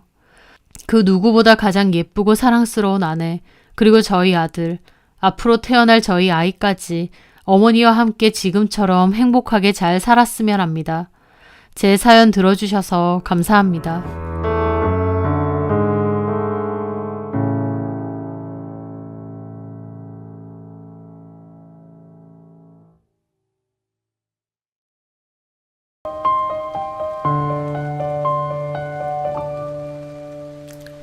안녕하세요.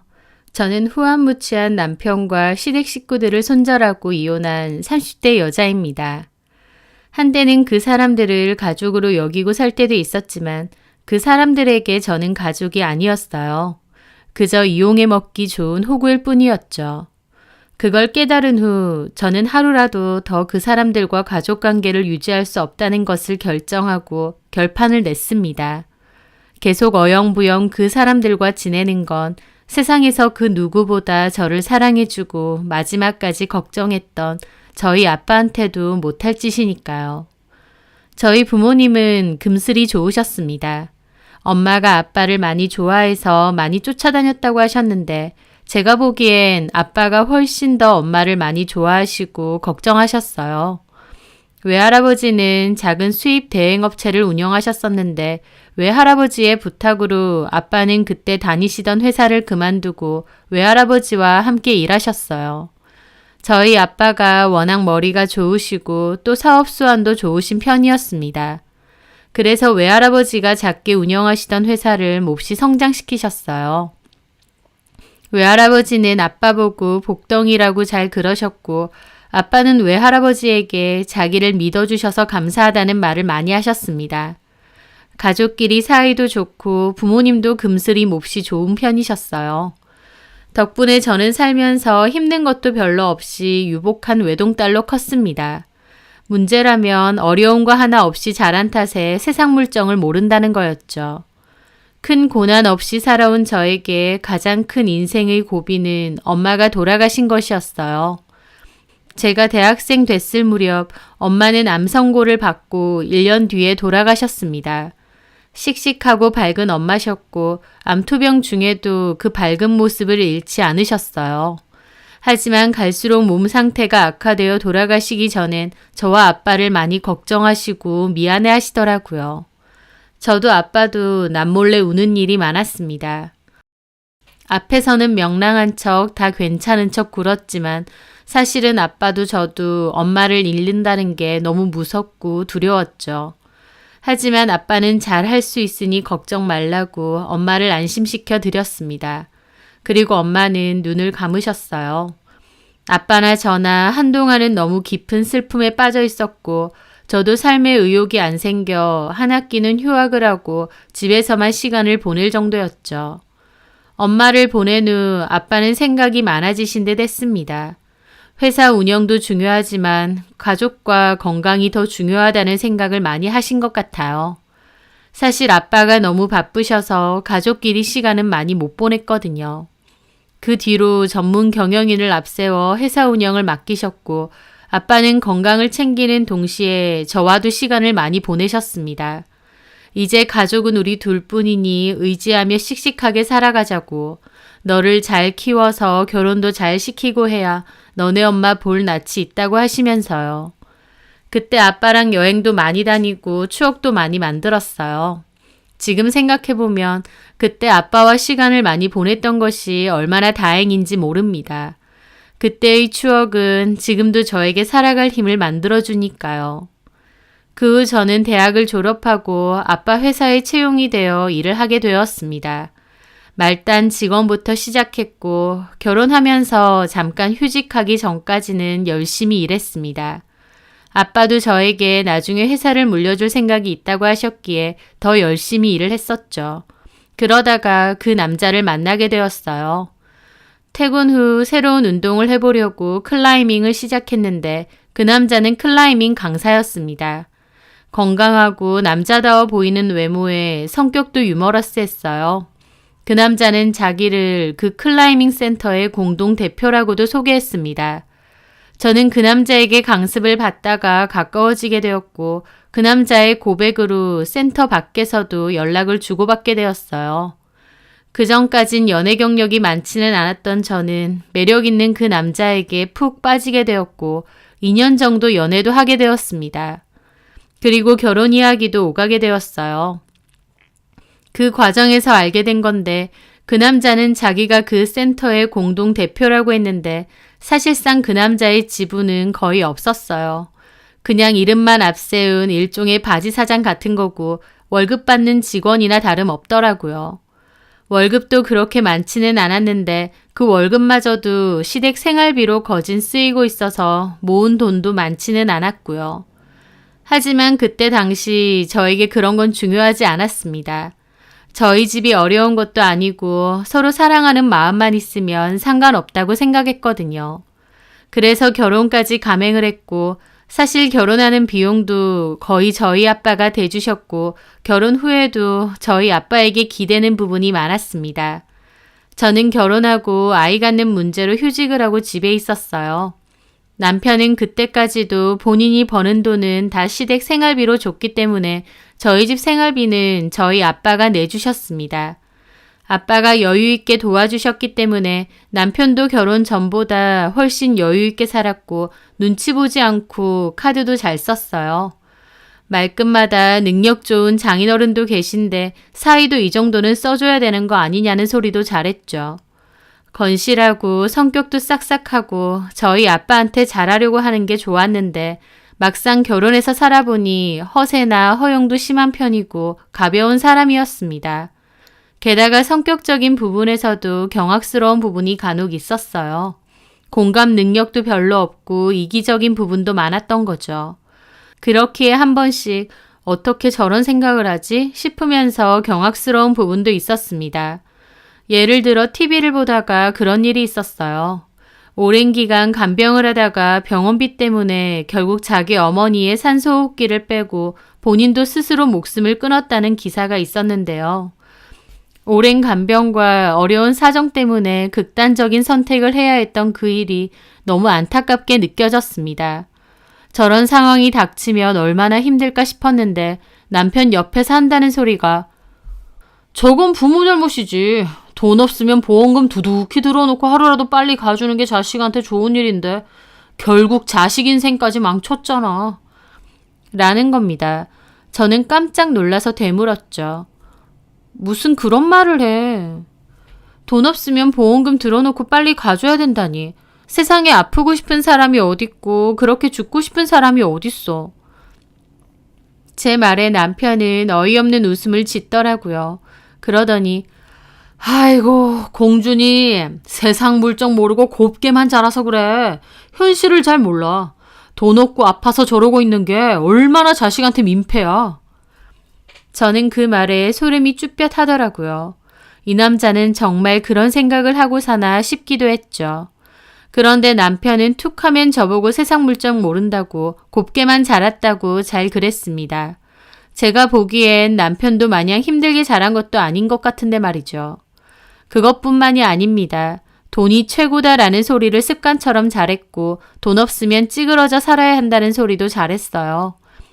또 거리에서 비싼 외제차를 보면 저런 차는 신호 좀 안 지켜도 된다고 하고 값싼 국산차나 경차를 보면 괜스레 무시하면서 경적도 더 울리고 빨리 가라 보채기도 했죠. 사람 겉모습으로 판단하는 것도 심했기에 저희 아빠한테 잘하는 것도 어떻게 보면 저희 아빠가 회사 대표라서 그런 건 아닐까 싶기도 했습니다. 만약 저희 아빠가 그렇지 않다면 저랑 아빠를 얼마나 무시하고 깔볼까 싶기도 했거든요. 연애할 때는 마냥 시원시원하고 쿨한 성격이라 생각해서 좋았는데 결혼 후 같이 살아보니 매사에 돈돈거리고 돈이면 다 된다는 생각이 뿌리 깊게 박힌 사람이었던 거죠. 남편이 돈돈하는 것 치고 시댁은 잘 사는 편이 아닙니다.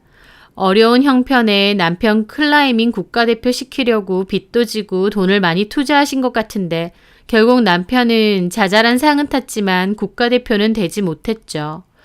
그 일로 집안 형편도 더 안 좋아진 듯하고요. 그런데 집안 형편에 비해 시부모님과 신우는 하고 다니는 것 보면 남편 못지않게 허세나 허영이 심한 편이었습니다. 집은 못 살아도 남들 하는 건 하고 살아야 된다라는 것도 있었고 돈 밝히는 것도 노골적이었고요. 그래서 저희 집이 여유가 있다 보니 더욱 며느리 자리로 반기신 것도 있는 것 같더군요. 사실 그런 부분을 아빠는 진작에 눈치채신 건지 상견례 끝나고 반대를 하시기도 했어요. 네 남자친구가 성격은 화통하고 시원시원해 보여서 좋은데 허세도 좀 있어 보이고 또 만나보니 시댁 어른들도 그런 게 있어 보인다고요. 저보고 괜찮겠느냐 다시 생각해보라고도 하셨죠. 하지만 그 남자에게 푹 빠진 저는 아빠를 설득했고 아빠도 결국 허락하셨어요. 다만 결혼하고 나서도 네 남편이나 시댁 사람들이 돈 때문에 태도가 변하는 게 느껴지면 그때는 잘 생각해보라고 하셨습니다. 남편이 너무 돈돈거릴 때는 한 번씩 놀랄 정도로 이상해 보이기도 했으나 또 한편으론 서로 다른 성격의 차이겠거니 했습니다. 하지만 아빠의 건강에 적신호가 켜지면서 남편과 시댁이 소름 끼치는 속내에 대해서 적나라하게 알게 되었습니다. 저희 아빠가 아프실 거라곤 짐작도 못했습니다. 엄마가 돌아가신 후 건강에 특히 신경을 많이 쓰셨기 때문에 누구보다 건강관리에 진심이셨거든요. 그런데 췌장 쪽에 암이 발견된 겁니다. 병원에 갔을 때 이미 상황은 별로 좋지 못했어요. 그전까진 크게 증세도 없었고 생각지도 못했기에 더욱 받아들이기 힘들고 슬프더라고요. 아빠는 그 후 상태가 많이 안 좋아지셨어요. 제가 해드릴 수 있는 건 사시는 동안 조금이라도 덜 아프시게 시술 몇 개를 하는 것과 병원에 입원해서 진통제를 지속적으로 공급받는 것 외에는 없었죠. 엄마에 이어 아빠까지 돌아가실 수도 있다 생각하니 저는 가슴에 피멍이 맺히더라고요. 저는 그 이후로 아빠의 간병에 최선을 다했습니다. 남편도 아빠의 건강이 악화된 것을 알게 되자 걱정을 많이 했고 본인도 마른 간병에 동참을 하겠다고 했어요. 저는 너무 고맙다고 했고요. 그렇게 간병인과 저, 남편까지 돌아가면서 간병을 돕자고 했는데 남편은 처음에 보였던 그 걱정과 달리 단 한 번도 간병에 참여하지 않았습니다. 본인 차례가 올 때마다 이런저런 핑계를 대며 빠지기 시작하고 센터에 다니는 학생의 대회 출전을 핑계로 출장도 자주 가야 된다고 했거든요. 남편도 남편의 일이 있기에 이해하면서도 한편으론 저도 사람인지라 서운했습니다. 저희 아빠한테 그렇게 싹싹하게 잘했는데 막상 아빠가 아프시고 병원에 입원하고 나니 이 핑계 저 핑계 대면서 찾아오는 일이 거의 없었으니까요. 저 데려다 준다고 한 번 와서 인사드린 게 전부인 것 같아요. 아빠도 한 번씩 남편 근황을 물어보셨기에 저는 남편에게도 아빠 보러 한번 오라고 하는데 남편은 핑계대며 끝까지 안 오더라고요. 게다가 그맘때 해외로 대화 관련 출장을 가야 된다고 하면서 갔다 와서 꼭 찾아뵙겠다고 하더라고요. 남편은 일 때문이라지만 제 느낌으론 아빠가 돌아가실 날이 얼마 안 남은 것 같으니 별로 신경 안 쓰는 기분이었습니다. 그게 느껴져서 더 서운하기도 했어요. 눈치 빠른 저희 아빠 역시 건강하실 때는 그렇게 자주 놀러오고 연락하던 사이가 병원에는 거의 오지 않으니 섭섭하신 눈치였죠. 제가 남편과 결혼까지 결심하게 된 건 저희 아빠에게도 특히나 잘했기 때문이었습니다. 그렇기에 아빠도 나중에는 마음을 여시고 신혼집은 물론 시댁집까지 이사를 시켜주셨어요. 원래 저희 신혼집을 좀 큰 평수로 구해주시려고 했는데 그걸 작은 평수로 바꾸고 시댁집을 바꿔주신 거죠. 그때 시부모님은 오래된 다세대 주택에서 월세로 살고 계셨는데요. 그 월세도 남편이 부담하고 있었거든요. 그렇다 보니 저희 아빠가 20 후반대 평수의 아파트로 구해주셨습니다. 시부모님과 신우 세 식구 거기서 살라고요. 저희 아빠 입장에선 어려운 시댁 형편이 너무 마음에 걸리셨던 것 같았죠. 대신 그 집도 저희 신혼집도 명의는 다 제 앞으로 해주셨어요. 시부모님 두 분 다 처음에는 저한테도 저희 아빠한테도 너무 고마워하셨습니다. 그리고 저한테도 네가 복덩이라며 예뻐해 주셨고요. 그런데 참 사람 욕심이라는 게 끝이 없죠. 무려 집까지 해드린 건데도 결혼하고 나니 바라는 게 더 늘어나시더라고요. 집에 필요한 가전이 생기거나 큰돈 들어갈 일이 생기면 저한테 연락하거나 저희 아버지한테 슬쩍 연락하시기도 했거든요. 게다가 신우도 자기 결혼할 때 사돈어른이 뭐 해주실지 기대된다는 얘기를 하더라고요. 저희 아빠가 뭔가를 당연히 해줘야 되는 것도 아닌데 이것저것 해주시다 보니 나중에는 당연하게 받아들이는 겁니다. 그런 식으로 남편도 시댁 식구들도 겪어보니 참 염치도 없고 뻔뻔한 면이 많았어요. 나중에는 신우까지 저희 회사에 취직시켜 달라고 하시더라고요. 아빠는 회사 채용 공고가 뜨면 정식으로 입사 지원을 해보셔라고 했는데 그거 갖고도 시부모님은 저한테 뭐라고 하셨습니다. 너는 딸이라서 낙하산으로 잘만 들어가 놓고 왜 사돈처녀는 그렇게 안 해주시냐고요. 저 엄밀히 말하면 저희 회사 채용 공고 떴을 때 정식으로 이력 써놓고 면접 봐서 들어간 거예요. 대표 딸이라고 해도 말단으로 일 시작했고요. 제가 그런 말을 해도 저희 시부모님은 그래봤자 짜고 치는 고스톱 아니냐며 어쨌든 대표 딸이라서 채용한 거 아니냐고 하시더라고요.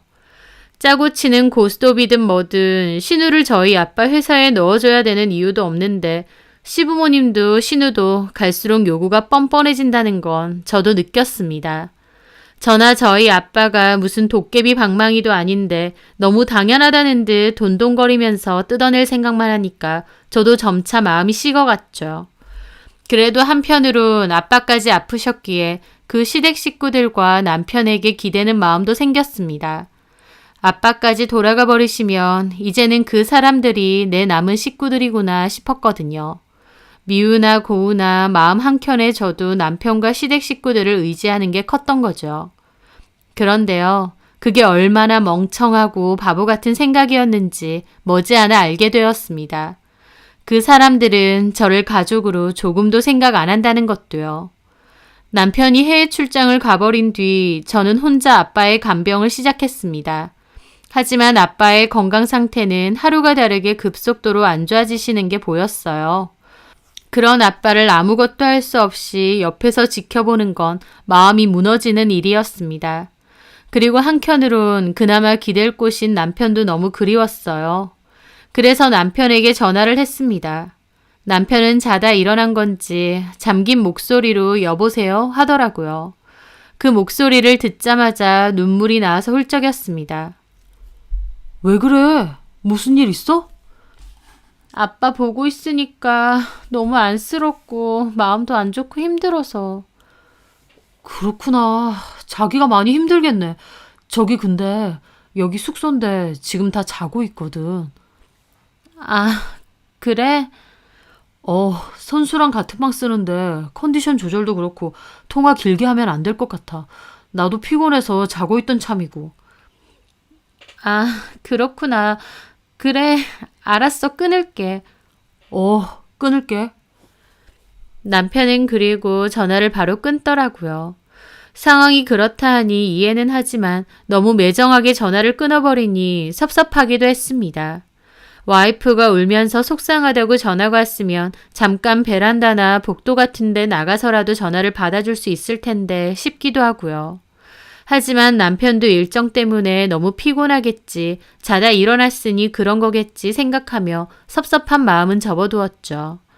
그런데 그 다음날 아버지 상태가 더욱 안 좋아졌고 결국 중환자실로 들어가신 날이었습니다. 병원에서는 정말 얼마 안 남으신 것 같다고 마음의 준비를 하라고 하더라고요. 마음을 먹고 있었지만 정작 눈앞에 그 사실이 닥쳐오니 막막해지더라고요. 급한 조치가 끝나고 잠든 아빠 옆을 몇 시간이나 지키고 있는데 그 상황이 너무 우울하고 마음이 아픈 거예요. 외롭고 아빠가 이대로 떠나면 어쩌나 싶고 그 생각만 계속하고 있으니 머리가 터질 것 같고 그저 눈물밖에 안 나오더군요. 그래서 멍한 상태로 아무 생각 없이 SNS를 열었습니다.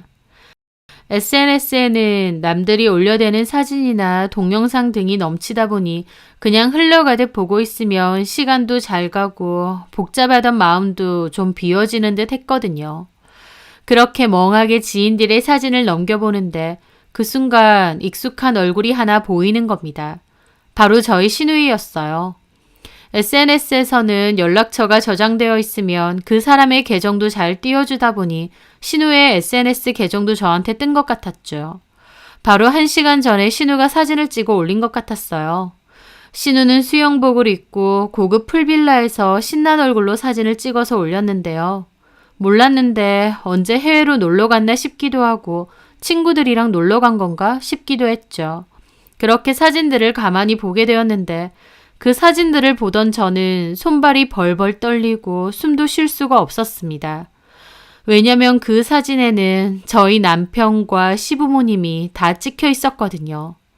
신우는 사진 밑에 오빠 덕에 호강한다는 둥 행복한 가족 여행이라는 글도 올리고 남편이 선물해 준 건지 명품백과 화장품들 사진도 올렸습니다.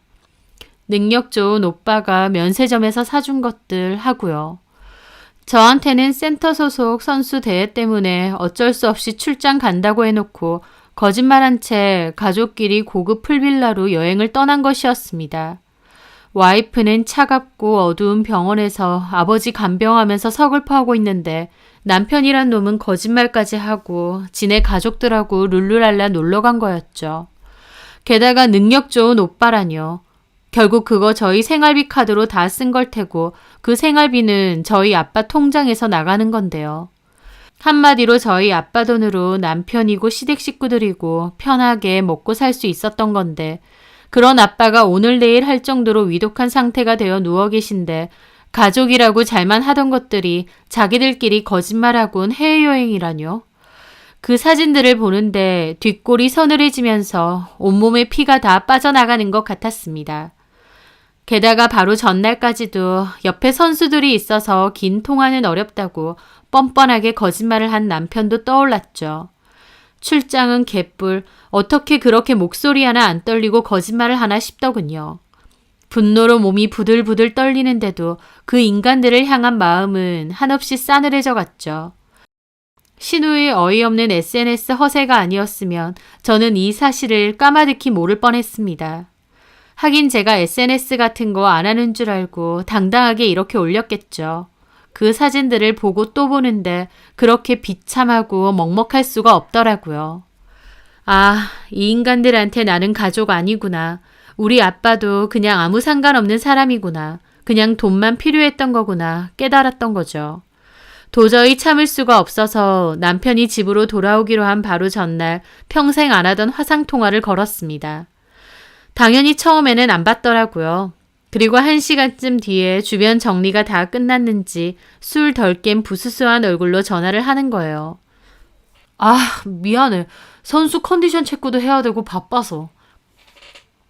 대회는 잘 끝났어? 뭐 경험 삼아 온 거니까. 그나저나 장인어른 괜찮으시지? 참 빨리도 물어본다. 아니, 먼저 좀 연락해서 물어볼 마음은 안 들디? 아, 왜 그래? 이럴 때는 정신 없잖아. 나만 간 것도 아니고 선수들도 챙겨야 되고. 저는 그 순간 폭발했습니다. 작작 좀 해. 선수는 무슨 선수인데? 아가씨랑 어머님, 아버님이 선수야? 너네 가족이랑 해외여행 가서 잘만 놀고 있더만. 그게 네가 출장 가서 한다는 일이야? 제 말에 남편 놀랐는지 아무 말도 없더라고요. 그 뒤에 무슨 변명을 하려고 하길래 그냥 전화 끊었습니다. 그 뒤론 전화기에 아주 불이 나더라고요. 시부모님의 시누이, 남편까지 문자에 전화에 아주 난리도 아니었습니다. 전화 한 통화 받았더니 그새 입들을 맞췄는지 거짓말이 솔솔 나왔습니다. 미리 패키지 예약을 했는데 안 가면 위약금도 있고 계약금도 날리는 거라 어쩔 수 없이 불편한 마음으로 갔대요. 원래는 저도 데리고 가려고 서프라이즈로 준비했는데 아버지 때문에 어쩔 수 없이 말도 못하고 왔다면서 자기들도 마음이 너무 불편했다면서요. 그게 말인가요? 신나게 즐기는 그 사진들 다 봤는데? 믿지도 않았지만 만에 하나 저를 정말 생각했더라면 위약금이 얼마든지 여행을 취소했어야 되는 거 아닌가요? 저는 그 되도 않는 변명을 듣는데 너무 정이 떨어져 그 순간 속으로 이혼을 결정했습니다. 이것들은 내 가족도 아니다. 나도 너네랑 끝이다. 결심하면서요. 그 후 아빠는 겨우 의식을 차렸지만 마지막까지도 제 걱정을 하셨어요. 저는 걱정 마시라고 아빠 딸 야물딱지게 잘 살 수 있으니 걱정 붙들어 매시라고 했죠. 제 말에 아빠는 조금은 안심되는 표정으로 고개를 끄덕이셨어요. 하지만 그 후 다시 위급 상황이 왔고 이틀간 혼수 상태로 계시다가 세상을 떠나셨습니다. 남편이라는 놈은 그 와중에도 공항에서 바로 병원으로 오지도 않고 집에 가서 샤워하고 한숨 자고 왔더라고요. 그게 보이는데도 장례식장 들어오니 괜히 저 걱정하는 척하고 슬퍼하는 척 하더군요. 눈에선 눈물도 한 방울 안 나오는데요. 얼마나 가증스럽고 소름이 끼치던지요. 그것뿐만이 아닙니다. 저희 아버지 3일 내내 장례식을 치르는 동안에도 그 사람이 상주로서 자리를 지킨 건 다 합쳐봐야 몇 시간이 안 될 거예요. 무슨 일을 그렇게 열심히 한다고 조금만 앉아있다가 엉덩이를 들썩들썩하며 일어나 갑자기 센터에 급한 일이 생겼다는 핑계를 대고 왔다 갔다 하는 겁니다. 게다가 시댁은 더 과간이었습니다. 첫날 와서 문상했는데 부조금으로 세 사람 다 해서 10만 원 낸 게 다였어요. 남도 아니고 자기들 집 해주고 그렇게 도와준 사돈이 돌아가신 건데 참 어지간하다 싶더라고요. 게다가 그 자리에서 신우까지 저한테 아주 큰 실수를 했습니다. 그 멍청한 것이 저한테 글쎄 이러는 겁니다. 사돈어른이 나 결혼할 때 좋은 거 해주신다 그랬는데 돌아가시기 전에 혹시 언니한테 별 말씀 없으셨어요? 나 결혼하는 것까지만 보고 돌아가시지. 그 말을 하는데 저는 정말 꼭지가 돈다는 게 무슨 말인지 알겠더라고요. 이게 사람 새끼인지 뭔지 싶고요. 제 속으로 그 인간들을 벼르고 있는다고 최대한 티는 안 냈는데 그 순간은 감정 컨트롤이 안 돼서 신우 머리채라도 잡고 싶었습니다. 저는 당장이라도 당신네들 필요 없으니 썩 꺼지라고 하고 싶었지만 참고 또 참았어요. 아빠 걱정하지 않으시게 야물딱지게 살 거라고 말씀드렸기 때문에 제 마음속에선 저 인간들 깨끗하게 정리할 거다라는 생각만 되뇌이고 있었거든요. 그렇기에 저는 남편에게도 시부모님에게도 그런 티를 절대 내지 않았어요. 오히려 자기들끼리 여행 간 거 변명하고 들길래 먼저 나서서 이해한다고 했습니다. 이미 예약되어 있었으니 어쩔 수 없지 않았냐고 괜찮다고요. 그런데 그 인간들은 제가 진짜 용서했다고 생각한 것 같았어요. 성질도 나쁜데 머리는 더 나쁘고 눈치도 없는 것 같았죠. 아빠 장례식을 기점으로 그나마도 남아있던 제 모든 연민과 참을성, 일말의 미련까지도 싹 없어졌습니다. 그렇게 아버지의 장례식을 마치고 저는 본격적으로 이혼 준비에 들어갔습니다. 이럴 때는 평생 도움 안 되는 것 같았던 신우가 도움이 되더라고요. 신우의 SNS에 제가 이혼해야 될 이유가 빼곡히 기록되어 있었으니까요. 저는 신우의 SNS를 보며 남편이 얼마나 이것저것 빼돌려 시댁에 갖다 줬는지 한눈에 다 파악할 수 있었습니다. 그러던 와중 저는 몹시 의심스럽고 이상한 댓글을 하나 보게 되었어요. 신우이한테 아가씨 너무 예뻐요 라는 댓글을 단 여자가 있는 거예요. 저희 신우한테 아가씨라고 부를 사람이 저 말고 또 누가 있겠나요? 그래서 단박에 그 여자의 SNS를 누르고 들어가 봤죠. 그리고 나서 저는 또다시 뒷골이 확 땡겨오는 겁니다. 제 눈앞에는 세상 다정한 커플 사진이 여러 장 있었는데요. 그 남자가요. 제 남편이더라고요. 하다하다 이 인간이 바람까지 피우고 있었던 겁니다. 그 여자는 사진 밑에 글도 엄청 적었는데 아주 글만 봐서는 얼마나 애절하고 절절한 사이인지 모릅니다. 겨우 불륜 저지르는 주제에 금지된 사랑, 하늘만 허락한 사랑을 하는 사이인 척 별 연병을 떨고 있었어요. 더 기막힌 건 시댁에서도 이 여자의 존재를 알고 있었다는 거죠. 시부모님과 식사한 사진도 있었고 시부모님 선물이라고 명품 선물 찍어놓은 것도 있었거든요. 속물인 시부모님이 자기 아들이 바람 피든지 말든지 그저 값비싼 선물만 안겨주면 모른 척 하고 있었나 보더라고요. 그 돈이 결국 누구 돈이겠나요? 남편 돈일 거고 남편 돈이면 결국 저희 아빠가 주신 돈이겠죠. 돌아가신 우리 아빠한테는 식사 대접 한번 제대로 한 적 없는 놈이 정말 눈에선 피눈물이 나오는 듯 했습니다. 저는 떨리는 손으로 그것도 하나하나 다 캡처하고 그 여자의 SNS와 신우이의 SNS 주소도 상담했던 저희 회사 담당해 주시는 변호사에게 다 보냈습니다. 이혼 준비는 그 정도면 됐고 재산 정리도 해야 했어요. 그것들이 순순히 나갈 것 같지는 않고 저도 끝나는 마당에 한 방 먹여주고 싶더군요. 그래서 남편에게 아빠 돌아가시고 너무 힘들다. 한국이 아닌 다른 곳에서 마음을 좀 추스르고 싶다는 얘기를 했습니다. 그러면서 혼자 어디 가는 거 싫고 가족들 다 같이 가서 복작이고 싶다는 얘기도 했죠.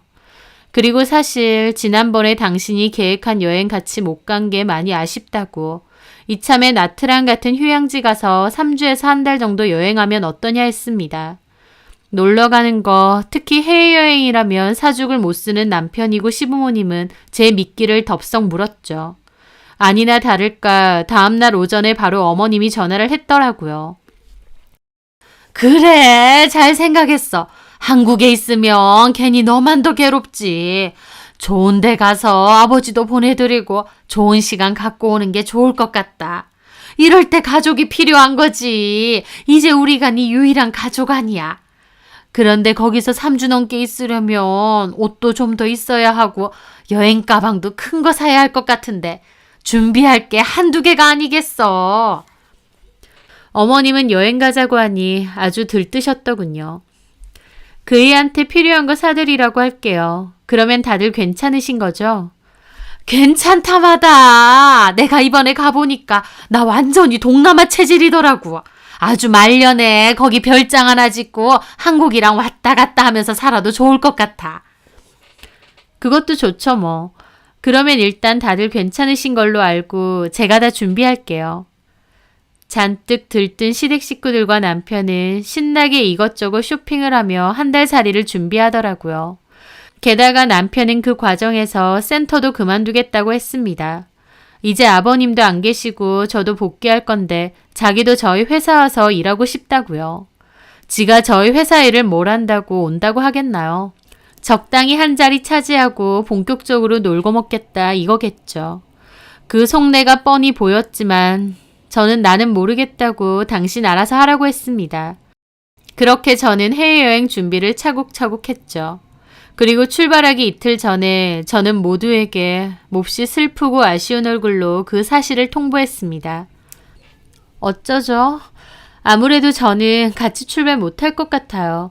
아빠 남긴 유산이랑 회사 문제가 마무리가 안 돼서요. 일단 먼저 가 계시면 저도 따로 갈게요. 아이고, 상속 문제면 중요하지. 벌써 다 예약해 놓은 거라 다 같이 안 갈 수도 없고. 일단 가서 놀고 계시면 되죠. 저 처리하고 천천히 따로 갈게요.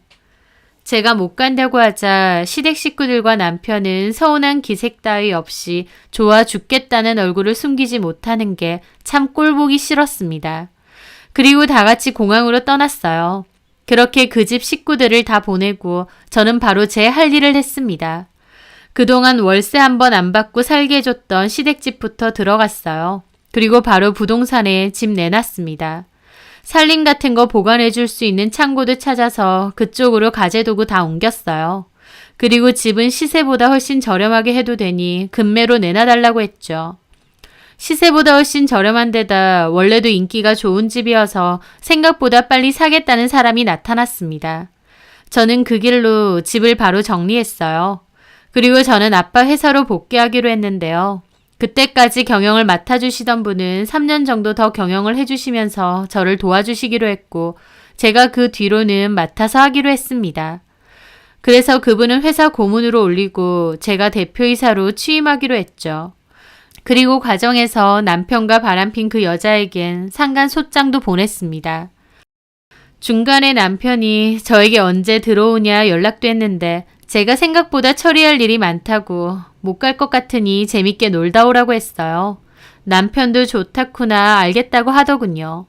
그리고 남편과 시댁 식구들이 돌아오던 날 저는 제가 가지 않고 변호사님을 공항으로 보냈습니다. 그 사람들과 개인적으로 입씨름하기도 싫었거든요. 이혼 서류도 보내고 집 팔았다는 통보도 전해달라고 했죠. 가재도구 있는 창고 주소도 알려주고요. 변호사 말에 의하면 그 사람들 공항에서 생난리를 쳤다고 하더라고요. 남편 부모님은 제가 집도 팔아버렸다고 하니까 그 와중에 남편한테 집 명의 빨리 네 이름으로 돌려놓으라 안 했냐면서 그걸 아직까지 안 했느냐 뭐라고 했대요. 시부모님도 신우도 남편한테 어쩔 거냐고 난리치고 남편도 저하고 전화하겠다고 했는데 저는 전화 다 차단했습니다. 공항에 제가 직접 가서 통보 안 한 게 다행이다 싶을 정도로 한바탕 생난리를 폈다고 하더라고요. 변호사님도 학을 뗐다면서요. 그렇겠죠. 아버지 돌아가시고 상심이 큰 아내이자 며느리는 신경도 안 쓰고 자기들끼리 신나서 해외여행 갔다 온 거잖아요. 그런데 갔다 와서는 이제 집도 없고 이혼해야 된다 하니 펄쩍 뛰었겠죠. 남편은 이혼 못한다고 저 만나서 얘기한다고 난리치다가 변호사가 내민 사진을 보고 잠잠해졌다고 했습니다. 그 여자와의 불륜 사진이요. 변호사는 위자료 소송도 들어갈 거라고 했더니 그제야 오해니 뭐니 그랬다는데 오해 같은 소리 하네 싶지만 뭐든 법원 가서 얘기하면 되죠. 거기서 뭐하러 그러고 있는지. 그 생날리 제 눈으로 구경 못한 건 좀 아쉬워도 훨씬 깔끔하고 문제없이 모든 걸 정리할 수 있어서 다행이다 싶었습니다. 그 뒤로 차곡차곡 위자료 소송과 이혼 소송 진행했고 좀 기간은 걸렸지만 결국 제 승소로 이혼도 마무리되었습니다. 이혼 마무리 후 전 남편과 그 가족들이 어떻게 되었는지는 잘 모르겠어요. 들리는 말에 의하면 내 식구가 방 한 칸 월세집 얻어서 개처럼 싸우며 산다는 소식도 있었고 남편이 싹싹 빌어서 다시 그 센터 들어가서 일한다는 얘기도 있고요. 다시 다 만나오는 자기 가족들 건사하면서 지지고 볶고 살아야겠죠. 더 이상 신우가 자기 SNS에 사진을 올리지 않아서 확인할 길은 없지만 어찌됐든 이제는 제 알바도 아닙니다. 어떻게 살든 알아서들 살겠죠. 그렇게 모든 일이 끝나고 나니 아빠 생각이 더 많이 나더라고요. 아빠가 돌아가시면서 저 걱정 많이 하셨을 텐데 저 야무지게 제 앞가름 잘하고 산다는 거, 이제는 저 걱정하실 필요 없다는 거 하늘에서 다 지켜보신다 생각하며 살고 있습니다. 아빠가 물려주신 회사 제가 꼭 잘 지키고 운영해 보려고 해요. 그리고 앞으로도 엄마 아빠 생각해서 더 씩씩하고 열심히 살아가려고요. 제 사연 들어주셔서 감사합니다.